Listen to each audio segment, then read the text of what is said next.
আমার মনে হয় পৃথিবীর সবথেকে পজিটিভ ভাইব শেয়ার করে যে পেশা, সেটা হলো শিক্ষকতা।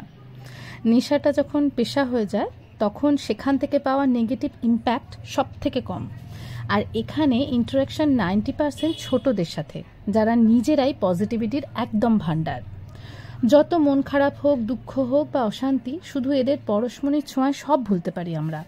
যদিও অন্য পেশা সম্বন্ধে আমার ধারণা আনুমানিক, তবুও যেটুকু বুঝি সেখানে একে অপরকে ঠেলে এগিয়ে যাওয়া আছে, অথবা যে মানুষগুলোর সাথে জড়িত থাকতে হয় তাদের মানসিক স্থিতিশীলতা নির্ভর করে নিজের মানসিক পরিস্থিতির ওপর।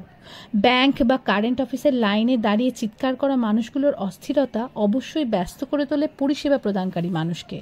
এছাড়াও বাহ্যিক রাজনৈতিক, কূটনৈতিক চাপ সহ্য করতে হয় অনেক পেশায়। এই সব কিছুর তুলনায় শিক্ষকতার পেশা হলো অনেকটা পবিত্র পেশা। এই পেশাতে অন্যের সন্তান, যা আমাদের সন্তান সম, তাদের উন্নতিতে তার বাবা মায়ের সমান গর্বে গর্বিত হতে পারি আমরা। তাদের দুঃখ কষ্টে পাশে দাঁড়ানো সৌভাগ্য অর্জন করতে পারি।